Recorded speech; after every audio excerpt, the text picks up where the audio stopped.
आखिर कैसे लंबे समय तक सिगरेट पीने से ग्रेजुअली इंसान की मौत तक हो जाती है। चलो 3D एनिमेशन की मदद से चलो इस बात के पीछे के कारण को समझते हैं। अगर एकदम बेसिक से शुरुआत करें तो सारी प्रॉब्लम की जड़ है यह टोबैको प्लांट। इसी टोबैको प्लांट को सुखा के, सड़ा के और गला के इसी रोलिंग पेपर में डाल दिया जाए तो यह तैयार हो गया सिगरेट का आगे वाला पार्ट। सबसे पहले जैसे कि आप सिगरेट को बर्न किया तो टोबैको के जलने से धुआं निकला।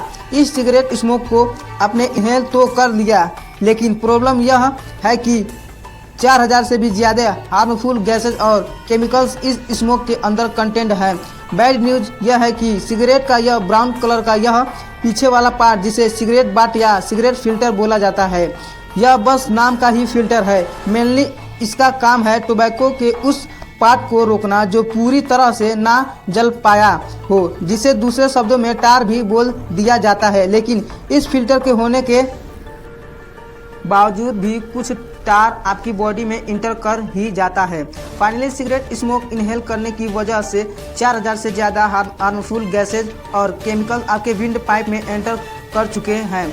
यह केमिकल्स आपके शरीर में एग्जैक्टली कैसे नुकसान पहुंचाएंगे, आगे बढ़ के यह समझने से पहले कुछ सेकंड के लिए इस स्टोरी को रोक देते हैं और एक नई स्टोरी की हेल्प से सबसे पहले यह समझते हैं कि अगर आपने सिगरेट स्मोक की जगह फ्रेश ऑक्सीजन इनहेल की होती तो क्या होता।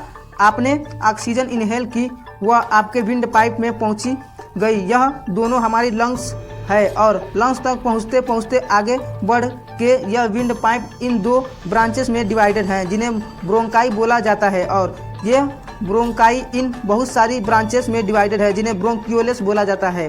फर्दर इन ब्रोंकियोलेस के भी एंड में है यह एल्वोलाई। अब ध्यान से समझना, यह सिलेंड्रिकल पाइप जो आप देख रहे हो यह ब्लड स्ट्रीम है। खास बात यह है कि यह ब्लड स्ट्रीम इस एल्वोलाई से अटैच्ड है और यह एल्वोलाई की बाउंड्री इतनी ज़्यादा पतली होती है कि इस जंक्शन पे कार्बन डाइऑक्साइड ब्लड स्ट्रीम से एल्वोलाई में आके शरीर से बाहर जा सकती है और जो ऑक्सीजन अभी हमने सांस के द्वारा इनहेल की थी वे एल्वोलाई से इस ब्लड स्ट्रीम में आ सकती है। इस ब्लड स्ट्रीम में ये जो रेड कलर के शेप्स आप देख रहे हो यह हमारे खून के अंदर रेड ब्लड सेल हैं। इन रेड ब्लड सेल के अंदर एक प्रोटीन होता है हीमोग्लोबिन। यह ऑक्सीजन एल्वोलाई से ब्लड स्ट्रीम में आके इस हीमोग्लोबिन से बाइंड हो जाता है और फर्दर जैसे जैसे यह ब्लड हमारे पूरे शरीर में सर्कुलेट होगा, इसके साथ साथ यह ऑक्सीजन भी पूरे शरीर में सर्कुलेट होगी।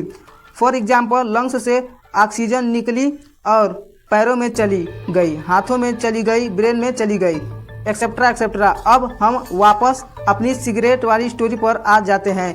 ये जो 4000 प्लस हार्मफुल केमिकल्स आपने इनहेल किए वे भी विंड पाइप से ब्रोंकाई में आए, ब्रोंकाई से ब्रोंकियोलेस में आए, ब्रोंकियोलेस से एल्वोलाई में आए और यहाँ से सारी प्रॉब्लम शुरू।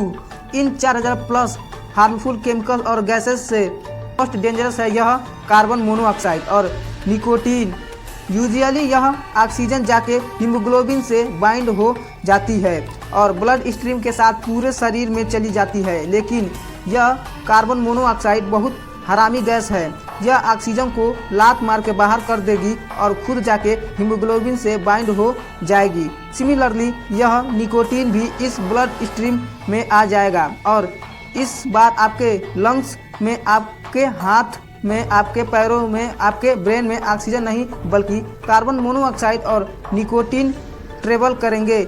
ये एक मेजर रीज़न है कि कंटिन्यू सिगरेट स्मोकिंग से सांस लेने में प्रॉब्लम आ सकती है। लेकिन अभी भी मोस्ट इम्पोर्टेंट क्वेश्चन यह है कि सिगरेट पीने से इस पूरी प्रोसेस में ऐसा क्या था जो स्मोकिंग को हाईली एक्टिविटी बनाता है। देखो, सिगरेट पीने के 7 से 10 सेकेंड के अंदर यह निकोटीन ब्लड स्ट्रीम से होता हुआ आपके ब्रेन तक रिसेप्टर्स होते हैं, जिन्हें निकोटीन एसिटिल कोलिन रिसेप्टर्स बोला जाता है।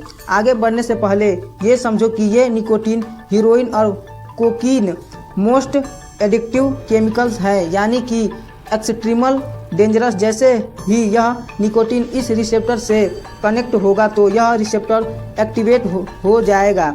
एक्टिवेट होते ही यह रिसेप्टर आपके ब्रेन में फील गुड हार्मोन्स और न्यूरो ट्रांसमीटर्स रिलीज करते हैं जैसे डोपामीन, एड्रेनलिन और सेरोटोनिन। फ्रेश फील करवाएंगे, आपको ज़्यादा एनर्जेटिक, ज़्यादा फोकस्ड और ज़्यादा अटेंड फील करवाएंगे। टेम्परेली आपका कंसंट्रेशन भी इंक्रीज होगा, डाइजेस्टिव बेटर परफॉर्म करेगा और मोस्ट इम्पोर्टेंट आपका स्ट्रेस दूर होगा अल्टीमेटली, जिससे आपको हैप्पीनेस फील होगी और लगेगा कि आप सातवें आसमान पर हो। लेकिन इस पूरी कहानी में सबसे बड़ा प्रॉब्लम तब आती है जब आपको यह पता चले कि ये निकोटीन जो आपको सारी गुड फीलिंग्स दे रहा था वह आपके शरीर में सिर्फ 2 घंटे रुकेगा, उसके बाद ब्रेक डाउन होके लीवर में चला जाएगा और फर्दर मूत्र विसर्जन के द्वारा शरीर से बाहर चला जाएगा। अगर टेक्निकल देखा जाए तो ज़िंदगी में सिर्फ एक सिगरेट पीने से आपकी बॉडी पर कोई बैड इफ़ेक्ट नहीं होगा, लेकिन इतिहास गवाह है कि 99.9% पर केसेस पर आज तक कभी ऐसा हुआ ही नहीं कि किसी सिर्फ एक बार स्मोकिंग करके छोड़ दी हो। जैसे ही निकोटीन शरीर से बाहर निकल जाएगा फिर से क्रेनिंग शुरू, आप सिगरेट पियोगे, अगले निकोटीन आपके ब्रेन में पहुंच के फील गुड हार्मोन्स रिलीज करके आपको सातवें आसमान पर बैठा देगा और 2 घंटे बाद शरीर छोड़ देगा। निकोटीन की वजह से सिगरेट पीने से यह साइकिल या चेन चलती रहेगी और ऐसे लोग जो एक के बाद एक चेन बना के दिन में 100 सिगरेट तक पी जाते हैं, उन्हें चेन स्मोकर्स बोल दिया जाता है। लेकिन एक एवरेज स्मोकर एक दिन में 10 से 15 सिगरेट तो निपटा ही देता है। सिगरेट स्मोकिंग की एनेट को समझने के बाद अब बारी है ये समझने की आखिर कैसे लॉन्ग टाइम तक स्मोकिंग करने से इंसान की जान तक जा सकती है। देखो, ये जो हमारे ब्रोंकियोल्स हैं इनके अंदर म्यूकस और सीलिया होता है। जब हम सांस लेते हैं तो ऑक्सीजन के साथ साथ जर्म्स और डस्ट जैसे हार्मफुल पार्टिकल्स भी हमारे बॉडी के अंदर एंटर करते हैं, जो कि आगे बढ़ने से पहले इस म्यूकस में ट्रैप हो जाते हैं। तो यह हेयर लाइफ प्रोजेक्शन, जिन्हें सीलिया बोला जाता है, यह इन हार्मफुल पार्टिकल्स को हमारी बॉडी से बाहर फेंकने में हेल्प करते हैं। लेकिन जब आप रेगुलर स्मोकिंग करते हो तो टोबैको के जलने से आपकी बॉडी में एंटर करने वाला टार और हाइड्रोजन साइनाइड नामक पॉइजन गैस दोनों मिलके इस सीलिया को पैरालाइज कर देते हैं। इसी प्रोसेस को डॉक्टर सीलियोस्टेसिस बोलते हैं। जब प्रॉब्लम यह है कि इन हार्मफुल सब्सटेंस को बॉडी से बाहर फेंके कौन, तो यह जर्म्स और डस्ट आपके रिसेप्टरी सिस्टम में रह के उसको चोक करने लगते हैं और जब अति होने लगती है तो इन जर्म्स और डस्ट को आपकी बॉडी से बाहर निकालने के लिए आप कफिंग करते हो, यानी खांसते हो। आपने यह भी नोटिस किया होगा कि स्मोकिंग करने वाला व्यक्ति अर्ली मॉर्निंग में कुछ हद से ज़्यादा ही खांसता है। उसके पीछे भी साइंस है। सिगरेट स्मोकिंग से डैमेज ये सीलिया रात में रिकवरी करते हैं और सुबह होते ही इन सभी जर्म्स और डस्ट को ऑल ऑफ सडन एक्सपेल करते हैं। इस प्रोसेस में अर्ली मॉर्निंग में एक चेन स्मोकर को हद से ज़्यादा खांसी आती है। रेगुलर स्मोकिंग करने से ये सीलिया परमानेंटली डैमेज तक हो जाते हैं और आपके ब्रोंकियोल ट्यूबस की लाइनिंग बार बार इरिटेट होने की वजह से स्टेल हो जाती है। सिर्फ इतना ही नहीं, यहाँ पे एक्सेस म्यूकस भी डेवलप हो जाता है। As a result of which smoker की लाइफ में एक ऐसा पॉइंट आता है जब वो 24 घंटों सातों दिन सिर्फ खांसता ही रहेगा। इस बीमारी को ही क्रोनिक ब्रोंकाइटिस बोला जाता है। रेगुलर स्मोकिंग की वजह से यह 4000 प्लस डेंजरस केमिकल्स आपके एल्वोलाई को भी डैमेज कर देते हैं। As a result of which इस ब्लड स्ट्रीम में काफ़ी कम ऑक्सीजन जाएगी, जिससे आपको सांस लेने में प्रॉब्लम होगी। इस बीमारी को ही एम्फ्रेसीमा बोला दिया जाता है। क्रोनिक ब्रोंकाइटिस और एम्फ्रेसीमा को collectively doctors chronic obstructive pulmonary यानी डिजीज यानी कि COPD बोलते हैं। और जो कोई आपकी नॉलेज में रेगुलर स्मोकिंग करता हो, जाके उसे मुंह पर बोल देना कि COPD एक ऐसी बीमारी है जो एक बार हो गई तो रिवर्स नहीं हो सकती और ना ही दुनिया में इसका कोई क्योर है। एरी गैरी दवाइयाँ लेकर कुछ दिनों तक टाल जरूर सकते हो, लेकिन विद एन ईयर उसकी मौत निश्चित है। सिगरेट स्मोक के थ्रू आपकी बॉडी में एंटर करने वाली निकोटीन और अदर केमिकल्स आपकी बॉडी वेसल्स को ब्लॉक कर देते हैं और साथ के साथ एड्रेनलिन एंडोथेलियम लाइनिंग को डैमेज कर देते हैं। रेगुलर स्मोकिंग करने से आपकी बॉडी वेसल्स में क्लॉट होने के चांस काफ़ी ज़्यादा बढ़ जाते हैं। ब्लड क्लॉट्स यानी खून के बहाव का रुक जाना, और अगर आपके हार्ट तक ब्लड नहीं पहुंचेगा तो हार्ट तक ऑक्सीजन जाएगी कैसे। सिमिलरली क्लॉटिंग की वजह से ब्रेन तक ब्लड नहीं पहुंचेगा तो ब्रेन तक ऑक्सीजन नहीं पहुंचेगी।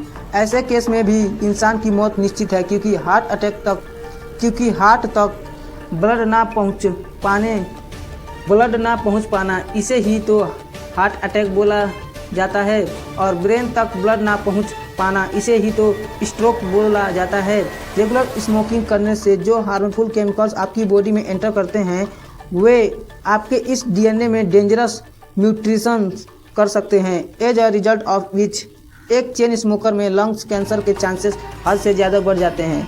ऑन टॉप ऑफ दैट एक और बैड न्यूज़ यह है कि स्मोक में पाए जाने वाले आर्सेनिक और निकल जैसे इंग्रेडिएंट्स इस DNA की रिपेयरिंग एबिलिटी को ख़त्म कर देते हैं। उससे होगा यह कि कल के दिन अगर किसी चेन स्मोकर को कैंसर हो भी गया तो आपकी बॉडी की कैंसर से फाइट करने की एबिलिटी एकदम ख़त्म हो गई। At the end of the day फिर से मौत निश्चित है। ऑनेस्टली स्पीकिंग, सिगरेट पीने से जो हार्मफुल सब्सटेंस आपकी बॉडी में एंटर करते हैं उनके किस्से सुनोगे तो चौंक जाओगे। सुनाऊं? चलो सुना देता हूँ। सबसे पहला है अमोनिया। यह वही सब्सटेंस है जो टॉयलेट क्लीनर्स और फ्लोरो क्लीनर्स में यूज होता है। दूसरा है एथेनॉल, यह शराब में यूज किया जाता है। तीसरा है DDT, यह कीड़ों को मारने वाली दवाई में यानी कि इंसेक्टिसाइड में यूज किया जाता है। चौथा है आर्सेनिक, यह एंट पॉइजन में यूज किया जाता है। पांचवा है कार्बन मोनोऑक्साइड, जो कि कार एग्जॉस्ट फ्यूमस में पाया जाता है। छठा है कैडमियम, यह कार बैटरी फिल्टर्स में यूज किया जाता है। सातवां है हाइड्रोजन साइनाइड, जो कि और कुछ नहीं बल्कि एक जहर ही है। आगे मैं गिनाता जाऊंगा, आप गिनते जाओगे, लेकिन यह लिस्ट कभी ख़त्म नहीं होने वाली।